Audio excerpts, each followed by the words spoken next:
사람의 죄악이 이 땅에 번성하기 시작해서 하나님의 홍수 심판이 감행되었습니다.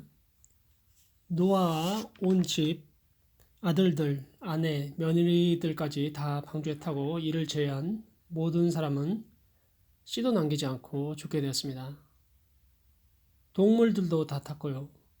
그 많은 종류가 다 탔으니 어마어마한 광경이었을 것 같습니다. 처음 저는 이 홍수 이야기를 대할 때, 어떻게 이런 일이 있을 수 있나?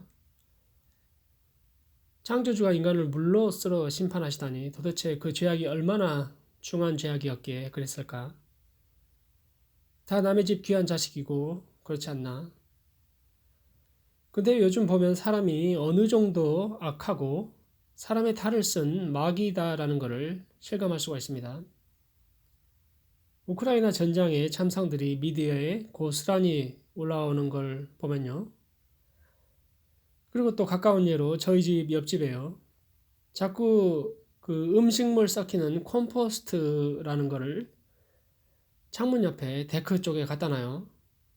거기가 제일 좋은 위치라네요. 좀 치워달라, 냄새가 난다 해도 전혀 말을 안 듣지요. 제 멋대로 사는 거죠. 참 악하다. 사람이라는 게 이렇게까지 악할 수 있구나라는 생각을 해봤고요.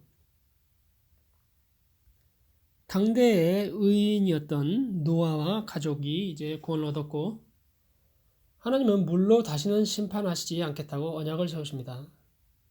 그래서 그 증거가 또 무지개이고요. 홍수 이후 이제 추위와 더위와 여름과 겨울이 낮과 밤이 쉬지 않았고 먹을 만한 채소, 곡식, 과일도 전과 같이 있지 않았을 수도 있죠. 그래서 고기를 먹기 시작했고요. 노아는 죽고 아들들의 족보가 시작이 됩니다. 셈, 함, 야벳입니다. 홍수가 있으면 몇 대가 지나지 않아서 다시금 인류는 죄악 속으로 빠져들어갑니다. 오늘 보면 창세기 11장은 최초의 인류 아담과 하와가 사단에게 속은 것처럼 이들 또한 하나님과 같은 위치에 있고자 하는 사단의 욕망에 이끌립니다. 사람은 기능 자체가 하나님을 예배하게 되어 있는데도 말이에요. 창조주 전능자가 보셨을 때는 애들이 흙벽돌 쌓고 장난하는 것으로 보이셨겠죠. 이처럼 어리석습니다. 11장 1절입니다. 온 땅의 언어가 하나요 말이 하나였더라. 이에 그들이 동방으로 옮겨다가 시날 평지를 만나 거기 거류하며 사람들은 처음에 아라랏산 근방에 살았겠죠. 이제 시날 평지로 옮겼는데 시날 평지는 현재 티그리스 강과 유프라테스 강 사이에 메소포타미아 문명의 발상지죠. 모여서 살기 시작합니다. 우리도 도시를 이루고 모여서 삽니다. 모여 있으면서 나오는 게 하나님을 더 잘 섬기는 모습이 아닌 죄를 짓는 방향으로 가게 됩니다. 요즘의 현대 교회도 많이 모여서 개인의 신앙이 발전하고 성장하는 모습입니까? 아니면 그저 교회 출석하는 수준이고 종교적 모습을 유지해 나가는 겁니까? 하나님을 대적하지 않는 게 다행이죠. 이제 이 평지에 사는 사람들은 벽돌을 굽습니다. 건축 기술의 진보입니까? 진흙보다는 영구적인 역청 아스팔트라네요. 콘크리트와는 다른가요? 길바닥의 아스팔트? 아무튼 성읍과 탑을 건설합니다. 오래오래 살면서 옮겨 다니지 않고 쭉 살기를 원합니다. 귀찮잖아요. 자꾸 유목 생활하면서 여기저기 다닌다는 게 사람의 습성인 것 같습니다. 우리도 말이에요. 열심히 일하고 또 선교하러 나가고 이렇게 다니면서 일을 해야 되는데 그저 여기서 좀 재미를 찾아보려고 하고요. 좀 더 편하게 재밌게 손가락 갖다 가지 않는 것, 편한 것 이런 것을 추구합니다. 인류가 현재 추구하는 것은 문명, 과학기술의 비약적인 발전으로 손가락 갖다 가지 않고 편하고 이런 것만을 추구합니다. 근데 그러면 당장 문제가 옵니다. 그래서 운동을 또 따로 해야 합니다. 그게 일이 됩니다. 그냥 걸어가면 되는 것을 굳이 또 편하게 가기 위해 뭐를 타고 갑니다. 이산화탄소를 만들어서 대기오염을 시키고 환경을 파괴합니다. 편리하게 하기 위해 플라스틱을 만들어냈습니다. 계속적으로 편리와 과학기술의 발전을 추구하지만 오히려 그것 때문에 죽어가는 현상이 발생합니다. 그런 말이 있죠. 하나님은 농촌을 만드셨지만 마귀는 도시를 만들어서 범죄하게 한다. 동의하실는지 모르겠지만요. 여기 사시는 분들은 복잡한 도시, 오염된 환경을 피해서 좀 더 인간다운 도시인 오클랜드로 옮겨온 거 아닙니까? 근데 오늘 아침 뉴스에 높은 곳에서 떨어져서 사망하는 사고가 발생했다네요. 그 높은 곳에 왜 올라가고 싶어하고 살고 싶어하고 하는지요? 사람은 그렇게 하면 뭔가 잃은 것 같다는 생각이 드나 봐요. 4절입니다. 성읍과 탑을 건설하여 그 탑 꼭대기를 하늘에 닿게 하여 이름을 내고 온 지면에 흩어짐을 면하자 하였더니 어리석습니다. 이렇게 하면 하나님과 같이 높아질 수 있겠다는 생각이 들었나 봐요. 모여서 작정하고 하나님을 섬기지 말아보자. 하나님의 의도는 창조 때 그리고 노아의 언약에서 말씀하시기를 생육하고 번성하여 땅에 퍼지라고 명령하셨죠. 지금도 예수님은 복음 들고 가라, 퍼져라 하는데 좀처럼 안 가겠다고 버티고 있습니다.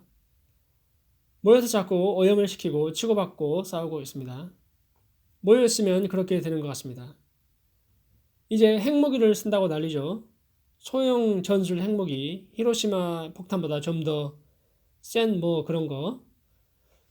저는 요즘 생각하기를요. 자꾸 사람이 모여있는 곳이 앞으로 피해가 제일 크지 않을까 생각해요. 어떤 목사님이 그래요. 빨리 전기도 없고 그런 곳, 전기도 없고 문명이 발달하지 않는 곳으로 선교하러 떠나라고 우스갯소리로 얘기하는데 참 어쩌면 공감이 가는 얘기도 합니다. 앞으로 핵발전소들이 즐비한 북반구에서부터요. 전쟁 가능성이 큰 동북아시아 그런가요? 그리고 또 그 계시록에 별이 떨어진다는 말도 있잖아요. 그 별들이 떨어지면 핵발전소들 이런 데부터 피해가 있지 않나? 그런 이렇게 해석을 하는 분들도 있고요. 현재는 아니지만 앞으로 베리칩이나 뭐다 해서 실제된다면 지금 하는 봉쇄 제재라든지 이런 걸 봐도 앞으로 충분히 그런 가능성이 있을 것 같다는 생각이 들기도 하고요. 통제, 완전 통제. 사람이 어떤 하나의 물건처럼 취급당하는 것 아닐까요? 이 과학기술의 발전을 쉽게 봐서는 안 될 것 같다는 생각이 듭니다. 뭘 향해 가고 있는지 생각해 보게 됩니다. 생각만 하면 되나요? 그러면 그러다 말죠. 미국의 일부 1%에 드는 부자들은 여기 남섬에 벙커를 사놨다고 그래요. 핵전쟁 나면 들어간다고. 미국에서 비행기 타고 날아오는데요. 바로 지금 미국이 간접적으로 우크라이나를 지원하지만 2차 대전 당시도 그랬다는데요. 미국은 처음에 나서지 않았죠. 그러다가 일본한테 진주만을 폭격받은 후 가담을 하게 됐죠. 3차 대전이 되지 않기를 바랄 뿐입니다. 현실을 봐야 하고요. 주의 음성을 들으며 뭐를 해야 하는지 생각해 보게 됩니다. 당장 어떤 이단들처럼 산속에라도 들어가 공동체 생활하자 이것도 아니죠. 이 땅에서 순교라도 무릅쓰고 사명을 다해야 한다면 그게 주의 뜻을 받드는 거겠죠. 생각만 하지 않기를 주의 뜻을 안다면 하나씩 그 뜻을 받들어서 실천하는 신앙의 모습을 생각해 봅니다. 여기 오늘 본문에 나온 사람들은 자기 이름을 내고 흩어짐을 면하자 똘똘 뭉쳐서 하나님을 대항합니다.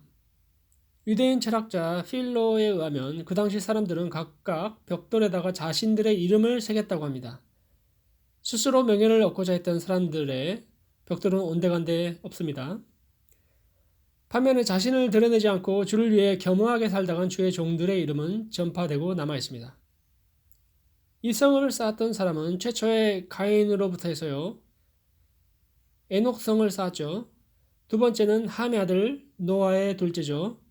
아버지 노아에게 저주를 받아 두 형제의 종이 되어라고 한 함의 자손 니므롯. 용감한 사냥꾼이라고 성경에 나와 있고 세상의 첫 용사다. 10장 9절에 창세기 10장 9절에 기록하고 있습니다. 니므롯 여호와 앞에서라고 번역한 이 구절은 니므롯이 여호와를 대항하여라고도 번역을 한다고 해요. 11장에 와서 바벨탑 성읍과 탑을 건설합니다. 중요한 것은 여기에서는 하나님이 계시지 않는 곳입니다. 세상이 기술을 개발하고 진부하고 뭐 또 어떻게 좋은 일들을 한다고 하지만 하나님이 함께하지 않는 것은 지옥의 현장입니다. 이 바벨이라는 단어는 후에 가서 바벨론과도 연관되는 아주 부정적인 의미를 담은 단어입니다. 바빌론을 지칭하는 단어로서 바빌론 사람들은 신의 문이란 뜻으로 이해했는데 이 본문에서는 언어의 혼잡 혹은 말의 혼동이란 의미를 담고 있습니다.